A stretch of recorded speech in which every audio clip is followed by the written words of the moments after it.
శుభకార్యాలకు పూజార్ల కోసం వెతుకుతున్నారా? పూజారీస్.com లో అతి తక్కువ ధరలకే పూజార్లను ముందే బుక్ చేసుకోండి. వెంటనే కాల్ చేయండి. నమస్కారం విజయవేదన గారు. నమస్కారం నాగరాజ్ గారు. చాలామంది భార్యలు భర్త మీద డౌట్ ఉంటే ఏ విధంగా దాన్ని క్లారిఫై చేసుకోవాలనే దాని మీద పెద్ద ఐడియా ఉండదు. సైకాలజిస్ట్లో మీ దగ్గర చాలామంది కౌన్సిలింగ్ కోసం అని చెప్పేసి వచ్చుంటారు క్లయింట్స్. ఆ ఎక్స్పీరియన్స్ మొత్తం తీసుకొని చెప్పండి. ఎక్కువగా భర్తలు ఎటువంటి తప్పులు చేస్తుంటారు? ఓకే, అంటే ఏది చేస్తుంటే మనం భర్త మన చేతుల్లోంచి జారిపోతున్నాడు అని అనుకోవచ్చు ఒక భార్య అని అడుగుతున్నారు. అంతే కదా? అవును. మనోడు తప్పు చేస్తున్నాడు కానీ దాన్ని ఎలా ఏ విధంగా పసిగట్టాలి అనేటువంటి అనుమానం వచ్చినప్పుడు కొన్ని సిగ్నల్స్ ఉంటాయండి, సైన్స్ ఉంటాయి ఇది కనుక్కోటానికి. ఒకటి, సెల్ ఫోన్ ఎక్కువగా మాట్లాడుతూ ఉంటారు, ఆడ్ టైమింగ్స్లో మాట్లాడుతూ ఉంటారు. ప్లస్ ఫోన్ రాగానే అది తీసుకుని అలా నడుచుకుంటూ పక్కకి వెళ్ళిపోతారు. అంటే ఇక్కడ ఉన్నంతసేపు ఏమో అంటారు, పేరు పైకి అనలేరు కదా. సో మెల్లగా పచారులు చేస్తున్నట్టు అలా పక్కకి వెళ్ళిపోతారు, వెళ్ళి మాట్లాడుతుంటారు. ప్లస్ ఫోన్ మీద అంటే కాన్సన్ట్రేషను, ఆ ధ్యాస, ఫోన్ని జాగ్రత్తగా పెట్టుకోవటం, ఎవరు తమ ఫోన్ని అందుబాటులో లేకుండా పాస్వర్డ్స్ అవి పకడ్బందీగా ఉంచుతారు. ఇది వరకు పాస్వర్డ్ లేకపోతే కూడా ఇప్పుడు పెడతారు వాళ్ళ స్క్రీన్ చూడకుండా. ఇదొకటి ఫోన్ విషయంలో. అలాగే ఫోన్ మాట్లాడటం కూడా ఎక్కువ అవుతుంది. ఇదివరకు అంటే ఆఫీస్ నుంచి ఇంటికి రాగానే ఏదన్నా అత్యవసరమైన కాల్స్ అలాంటివి మాట్లాడేవాళ్ళు, ఎక్కువ ఫోన్స్ వస్తూ ఉంటాయి అన్నమాట ఇప్పుడు. అట్లాగే ఇంటికి వచ్చిన తర్వాత మళ్ళీ బయటికి వెళ్ళటం, అంటే ఆఫీస్ నుంచి ఇంటికి వచ్చేసిన తర్వాత ఇదివరకు ఎప్పుడు బయట ప్రోగ్రామ్స్ పెద్ద ఉండని ఒక భర్తకి ఆఫీస్ తర్వాత వ్యాపకాలు ఎక్కువ అవుతాయి. ఇంటికి అయితే ఆఫీస్ తర్వాత తిన్నగా ఇంటికి రాకుండా ఏదన్నా చేసి రోజుకో రీజన్ చెప్పి లేట్గా రావటం, బయట భోంచేయటాలు ఎక్కువ అవటం, ఇదొకటి మొదలవుతుంది. అలాగే ఇంకొకటి, కొంతమంది ఏంటంటే అతి తెలివి గలాళ్ళు ఉంటారు. ఇలాగే ఇవి చేస్తుంటే ఎక్కడ దొరికిపోతామో లేకపోతే ఎక్కడ తెలిసిపోతుందో అనే గిల్టీ ఫీలింగు, భయం ఒకటి. భార్యకి అన్యాయం చేస్తున్నాను, ఇంకొక అమ్మాయి వైపు అట్రాక్ట్ అవుతున్నాను అనే గిల్టీ ఫీలింగ్ ఒకటి ఉంటుంది వాళ్ళల్లో కూడా. సో అందుకని కొంతమంది ఏం చేస్తారంటే భార్యకి అనుమానంగా రాకుండా ఉండటం కోసం భార్యతో అతి ప్రేమగా ఉంటుంటారు. ఇదివరకు అంత పట్టించుకోని వాళ్ళు ఇప్పుడు పని కట్టుకుని పట్టించుకోవటం, ఇదివరకు చిన్న చిన్న విషయాల్లో శ్రద్ధ చూపని వాళ్ళు ఇప్పుడు చూపించటం, అది అనుమానం రాకుండా నెట్టుకు రావటానికి ఇది మొదలు పెడతారనమాట. అంటే ఏంటి, అప్పుడు ఈవిడే భ్రమలో ఉంటుంది, మా ఆయన నన్ను చాలా బాగా చూసుకుంటున్నారు అనే ఫీలింగ్ లో ఉంచడానికి గౌరవం కూడా పెరుగుతుంది. అప్పుడు తెలియకుండానే ప్రేమ అనురాగాలు కూడా ఎక్కువ అవుతాయి. ఇది కొంతమంది మగవాళ్ళు ఈ టాక్టిక్స్ కూడా యూజ్ చేస్తారు. ఇంకొకటి, మనం చూస్తే బాగా శ్రద్ధ పెడతారు రెడీ అవటం మీద కూడా. ఎందుకంటే ఎప్పుడైనా కొత్త ఒక వింత పాత ఒక రోత అనేది మనం అంటాం కదా. ఏదైనా సరే అమ్మాయి దగ్గరికి వచ్చేసరికి మళ్ళీ శ్రద్ధగా రెడీ అవటం అనేది స్టార్ట్ అవుతుంది, ఏ వయసులో అయినా సరే. సో కొంచెం శ్రద్ధ అంటే ఫిజికల్ ఫిట్నెస్ మీద, బాడీ మీద, అందం మీద, జుట్టు మీద ఇవి కూడా కాస్త రెడీ అవటం, శ్రద్ధ పెట్టి రెడీ అవటం కూడా చూడొచ్చు మనం. ఇంకోటి, ఇంకా అంటే ఇవన్నీ చేస్తున్న ప్రతి వ్యక్తికి మనం అంటే వేరే అమ్మాయి వైపు అట్రాక్ట్ అయ్యారని అనలేం, కానీ బ్యాంక్ బ్యాలెన్స్ మీద కూడా మనం ఒక కన్నేస్తే కనుక ఖర్చులు పెరుగుతాయి కదా. ఇది కూడా ఒకటి చూసుకోవచ్చు. అంటే ఇంటి లెక్కల్లోకి రాని ఖర్చులు ఉంటాయి చూడండి,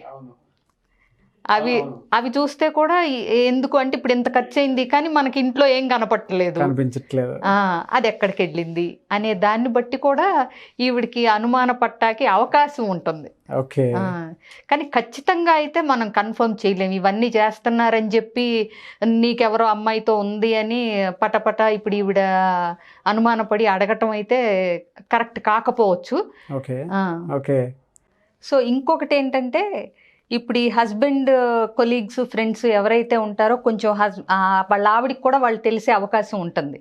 స్లోగా ఎప్పుడన్నా గెట్ టుగెదర్స్లో కానీ ఏదైనా సరే కొంచెం క్లోజ్ ఫ్రెండ్స్ అంటే వీళ్ళకి పరిచయాలు ఉంటాయి. సో ఏదన్నా డౌట్ వచ్చినప్పుడు కొంచెం అంటే మరీ అనుమానపడిపోతున్నట్టు బయటపడకుండా అసలు ఆ, మా వారు అంటే రాలేదండి ఇంకా మీకేమన్నా తెలుసా, ఇట్లాంటి స్లోగా పరిచయాలు పెంచుకుని విషయం రాబట్టొచ్చు కొంచెం తెలివిగా గౌరవంగా. అది కూడా చెయ్యొచ్చు.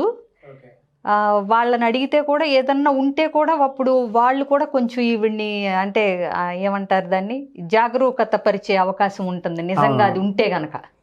కొంత కాన్షియస్కి కొంచెం అవును, అంటే చేతులు కాలక ముందే ఆకులు పట్టుకోవచ్చు అనమాట. ఇంకా వీటితో పాటు ఇంకేముంటాయండి? ఈ జనరల్గా అండి ఇలాంటివి అలవాటు అవ్వటానికి భర్త అంటే గాడి తప్పటానికి ఏంటంటే ఎక్కువ మట్టుకు మేము చూసిన దానిలో ఏంటంటే డెలివరీస్ అప్పుడు భార్య పుట్టింటికి వెళ్తుంది చూడండి, ఇది వీళ్ళకి మెయిన్ టైం. పక్కదారులు పట్టేటానికి అవకాశం ఎక్కువ ఉంటుంది. ఓకే. సో ఎందుకంటే ఇప్పుడు 7వ నెలలోనో ఎప్పుడో వెళ్ళిపోతారు, మళ్ళీ పిల్లలకు 3-4 నెలలు వచ్చే వరకు రారు. అంటే సుమారుగా 6 నెలల గ్యాప్ మినిమం దొరుకుతుంది, అది ఫస్ట్ టైం డెలివరీకి వెళ్ళినప్పుడు. సో అందరు ఇలా చేస్తారని ఎప్పుడు మనం ఒక ఘాటిని కట్టేయలేం, కానీ ఇట్లాంటివి మొదలవటానికి అదొక అవకాశం, అదొక టైం కింద మనం చెప్పుకోవచ్చు. సో ఆ టైంలో చేస్తారు, ఎక్కువగా జరుగుతాయి, అవకాశం ఉంటుంది.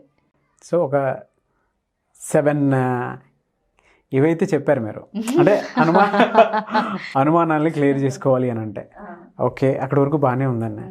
అంటే మీరు చెప్పిన ఇన్సిడెంట్ ఆల్మోస్ట్ ప్రతి ఇళ్లలో ఉంటాయి కాబట్టి ఈజీగా చెక్ చేసుకోవడానికి ఉంటుంది. ఇంకొకటి ఫోన్, ఒకటి బ్యాంక్ బ్యాలెన్స్, ఇక్కడ ఎవరైనా సరే దొరికిపోతారు. ఖర్చులు అంటే ఆటోమేటిక్గా తెలిసిపోతాయి. ఎందుకంటే వాళ్ళ ఆయనకి ఎంత సంపాదన, మనం ఇంటికి ఎంత ఖర్చు పెట్టుకుంటున్నాం, ఎట్లా బడ్జెట్ వేసుకుంటున్నాం అనేది ఆడవాళ్ళు బాగా గమనిస్తారు. అవును, ఇక్కడ దొరికిపోతారు. ఓకే. అండ్ ఇదంతా జరుగుతుంది, కంటికి కళ్ళ ముందు కనిపిస్తూ ఉన్నాయి, కానీ భర్తని క్వశ్చన్ చేయలేదు ఒక మహిళ. అటువంటి సమయంలో ఏం చేయాలని, అంటే ఎలా దీని నుంచి బయటపడాలి, అండ్ తనకి జాగ్రత్తలు కూడా అదే విధంగా చెప్పాలి, తనకు నచ్చ చెప్పేలాగా తన దారిలో తను తెచ్చుకునేలాగా చేయాలి. ఎవరైనా సరే ఒక్కసారి నువ్వు ఇలా చేస్తున్నావు అని చెప్పేసి అడిగితే అటేపు ఉన్నోడు ఈగో కూడా ఈజీగా రైజ్ అవుతుంది. నువ్వు చూసావా, నువ్వు చేసావా అని చెప్పేసి. పొరపాటున గనక వెనక నుండి ఇవన్నీ అబ్జర్వ్ చేశాను నేను, ఇవన్నీ ఓకే చేసుకున్న తర్వాతే నేను నీ దాకా వచ్చాను అన్న తెలిసినా కూడా నాకు తెలియకుండా నాతో పాటు ఉంటూ ఇక్కడ దాకా వచ్చావు నువ్వు, నా మీద నీకు అంత అనుమానమా అని కూడా రివర్స్ అయ్యే ఛాన్సెస్ ఉంటాయి. మరి అలాంటప్పుడు ఏం చేయాలండి? అంటే ఇలాంటప్పుడు కొంచెం అంటే పకడ్బందీగానే ప్లాన్ చేయాలండి. అంటే ఊరికే ఏదో ఆవేశపడిపోయి 4 మాటలని మళ్ళీ అతను ఇదిగోండి ఇలాగే రివర్స్లో వచ్చేసి అదొక అంటే ఈవిడికి హ్యాండిల్ చేయటం తెలియలేదనుకోండి, అతను పూర్తిగా రివర్స్ అయిపోయే ప్రమాదం ఉంటుంది. అంటే మీకు ఒకటి చెప్తాను నేను, వీళ్ళ సైకాలజీ కొన్నిసార్లు ఎట్లా ఉంటుందంటే దొరకకపోతే దొరలన్నట్టు, దొరికితే దొంగతనం బయటపడిపోయినాక వాళ్ళు ఇంకా ఒక్కొక్కసారి దాన్ని అవును నాకు ఇష్టం అమ్మాయి అంటే ఇప్పుడు ఏం చేస్తావు అయితే అనే కాడికి వచ్చేస్తారు. అప్పుడు మరీ మొదటికే మోసం వస్తుంది. అంతే కదండి. ఇప్పుడు అంత తెగించి చెప్పేసినప్పుడు సో అంటే ఏంటంటే రెడ్ హ్యాండెడ్గా నువ్వు నాకు దొరికిపోయావు, నేను ఇవన్నీ కనుక్కున్నాను అన్నప్పుడు అతని ఈగో చాలా హర్ట్ అవుతుంది. సో ఇంకొకటి, అప్పటిదాకా దాయాల్సిన అవసరం ఉంది, ఇప్పుడు వన్స్ ఆవిడికి తెలిసిపోయినాక ఇంకా దాయాల్సిన అవసరం లేదని కూడా అనుకుంటాడు కొంతమంది. సో రకరకాలు ఉంటారండి, ఒక్క రకంగా ఉండరు, ఒక తెప్పలు కాదు. ఇవైతే కామన్ క్యారెక్టరిస్టిక్స్ అంటారు. క్యారెక్టరిస్టిక్స్ ఏది నలుగురికి తెలిసేది. ఈ లోపలే ఇంకా కొత్తవి కనుక్కున్నారేమో, మరి వేరే మాకు చెప్పాలి, మగవాళ్ళు ఏమన్నా కనుక్కుంటున్నారేమో. మాకు జనరల్గా తెలిసేదైతే ఈ లక్షణాలు కనిపిస్తుంటే మనం భర్త చేతులు దాటిపోతున్నాడని ఒక అనుమానానికి రావచ్చు అని మాకు ఇవి తెలుస్తాయి. ఇంకా అంటే లేటెస్ట్ టెక్నాలజీస్ ఏమున్నాయో మనకు తెలియదు.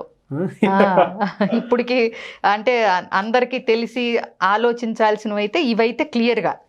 ఇంకా కొత్త టెక్నిక్స్ ఏమన్నా ఉన్నాయో నేను అంత అప్డేట్ అవ్వలేదేమో, కానీ ఇప్పుడు ఇవి డీల్ చేయటం మాత్రం స్పెండింగ్ ఎక్కువగానే అది కూడా మనం కవర్ చేసాం. లేట్ గా రావటం, రెస్టారెంట్లకి భోజనాలు బయట చేసి రావటం అన్న దానిలో కవర్ అయిపోతాయి ఇవి.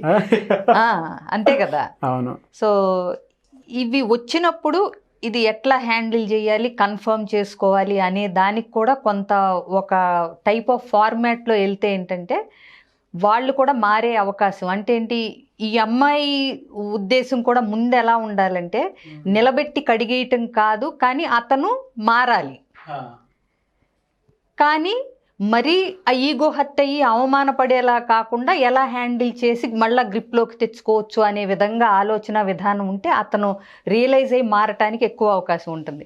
డైరెక్ట్గా నువ్వు ఇదిగో ఇలా చేసేసావు, నేను నిన్ను పట్టుకున్నాను, దొంగను పట్టుకున్నట్టు అంటే మాత్రం అతను రివర్స్ అయ్యే అవకాశాలు కూడా ఉంటాయి కొన్ని కేసెస్లో. సో అటువంటి కాకుండా మిమ్మల్ని అప్రోచ్ అవ్వచ్చా అటువంటి సందర్భాల్లో? అంటే అప్రోచ్ అయితే అండి ఎగ్జాక్ట్గా ఏంటి అంటే ఆవిడ అబ్జర్వ్ చేసినవి ఏంటి, అసలు మనం అనుమానపడటానికి ఎంత అవకాశం ఉంది, ఆ తర్వాత ఎట్లాంటి అంటే బిహేవియర్ ఈవిడ చేయాలి, ఎలా మాట్లాడాలి అనేది మనం ఒక సెషన్ కింద కౌన్సిలింగ్ తీసుకోవచ్చు. ఓకే, అప్రోచ్ అవ్వచ్చు. ఇంకొకటి ప్రీ మ్యారిటల్ అక్కర్లేకుండా వేరే కావాల్సిన వాళ్ళు కూడా ఉంటున్నారు. సో వాళ్ళకు కూడా మేమేం చెప్తున్నామంటే కాల్ చేసి మాకు కపుల్ కౌన్సిలింగ్ అవసరం, లేదా మాకు పేరెంటింగ్ అవసరం, ఏది అవసరం అయితే అది చెప్పి ఫోన్ నెంబర్ ఇచ్చేస్తే ఆ సెషన్స్ ఎప్పుడైతే మేము ప్లాన్ చేస్తామో వాళ్ళకి ఇంటిమేట్ చేయడం జరుగుతుంది. అంటే పేరెంటింగ్ కావాల్సిన వాళ్ళకి పేరెంటింగ్ సెషన్ డేట్ ఫిక్స్ అయిన తర్వాత వాళ్ళకి ఫోన్ వెళుతుంది. ఓకే, అట్లా ప్లాన్ చేస్తున్నాం. ఎందుకంటే అందరికీ ఒకటే రిక్వైర్మెంట్ లేదు ఇక్కడ. కొంతమంది పేరెంటింగ్ అడుగుతున్నారు, కొంతమంది కపుల్ కౌన్సిలింగ్ అడుగుతున్నారు, మ్యారేజెస్లో డిస్టర్బెన్స్, కొంతమంది ప్రీ మ్యారిటల్ అడుగుతున్నారు. సో మేము ఏం ప్లాన్ చేస్తున్నాం అంటే ప్రతిదానికి ఒక వర్క్షాప్ ప్లాన్ చేద్దామని డిసైడ్ అయ్యాం. సో ఎవరికి ఏది అవసరమో మాకు పేరెంటింగ్ అవసరం అని చెప్పి వాళ్ళ ఫోన్ నెంబర్ ఇచ్చేసారనుకోండి, స్క్రీన్ మీద స్క్రోల్ అవుతున్న నెంబర్కి పేరెంటింగ్ సెషన్ మనం ప్లాన్ చేసిన వెంటనే వాళ్ళకి మన టీం నుంచి ఫోన్ వెళ్తుంది. డెఫినెట్గా అండి. థ్యాంక్ యూ సో మచ్ విజయపేదన గారు. And wish you all the best. మీ ప్రోగ్రామ్ అండ్ మీ క్లాస్ సక్సెస్ఫుల్గా కంప్లీట్ చేసుకోవాలని మనస్ఫూర్తిగా కోరుకుంటున్నాను. థ్యాంక్ యూ సో మచ్ అండి. థ్యాంక్ యూ అండి.